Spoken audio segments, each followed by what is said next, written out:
বেটা আইছে বিদেশ থেকে, বিদেশ থেকে বেটা আংটি পরে আইছে 5 আঙ্গুলের মধ্যে 5টা, তাই না?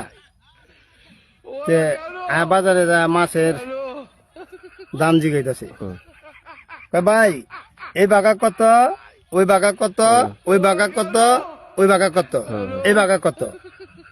তখন ওই বেটা দেখতেছে কিরে ওইভাবে কইতাছে, আর দেখি ওই আঙ্গুলের মধ্যে যে আংটি ওগুলো আমার দেখাইতেছে, তাই না? তুই আমার আংটি দেখাইতেছ খারাপ। তুই দাউলা এবার করছে কি মাছ ধরবার গেছিল না, অনেক করতে পইরা গেছিল, পইরা যায় আমার 2টা দাঁত পইরা আছে, দাঁত আবার স্বর্ণদা বান্ধাইছে, বান্ধাইছে বাদে কয় কি এই বাঘা 50 টাকা, ওই বাঘা 100 টাকা। মানে কি তুই আমার দাঁত দেখাইলি কে? আমি তোর দাঁত দেখবার চাইছি, তুই আমার আংটি দেখাইলি কে? তোর কি আমি আংটি দেখবার চাইছিলাম? তুই আমার আংটি দেখাইলি, হ্যাঁ? তুই আমার আংটি দেখাইলি কে?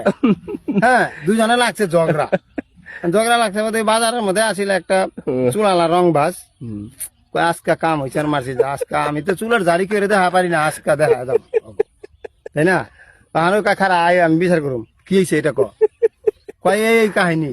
ওরা আমি দাম জিগাইছি, মাছের দাম কইছে এই বাঘা কত, কয় ভাই ওই আমার এইভাবে দেখাইছে, এইভাবে কয় নাই যে 1 আঙুলটা দেখায় না গিয়া, ওই 5 আঙুলে দেখানো, 5টা আংটি পরা আছে, হ্যাঁ ওই আমার এই স্বর্ণ দেখাইতেছে আংটি, কইতাছে এই বাঘা কত, ওই বাঘা কত, ওই বাঘা কত, ওই বাঘা কত, এই বাঘা কত। তো আমার আংটি দেখাইলো, হ্যাঁ কয় ওই জানেন কি করছে, কই আমার দাঁত দেখাইছে, দাঁতের মধ্যে ওর স্বর্ণ দেখে ওই আমার দাঁত দেখাইছে, তোর আঙ্গুলের মধ্যে স্বর্ণ থাকা পারে, আমার দাঁতের মধ্যেও দেখ স্বর্ণ আছে, আমি দেখাইলাম কম না। ওই চুলা লাগতেছে আজকে আমার চুলার দাড়িটা দেখাম, ওখানে তুমি হালায় কম না, তুমি হালায় কম না, বুঝছো? ওই একটা দাড়িটা থেকে গেল চুলের দাড়ি, দেখ কি সবাই শুধু সদ্ব্যবহার করে, কে থেকে কম না।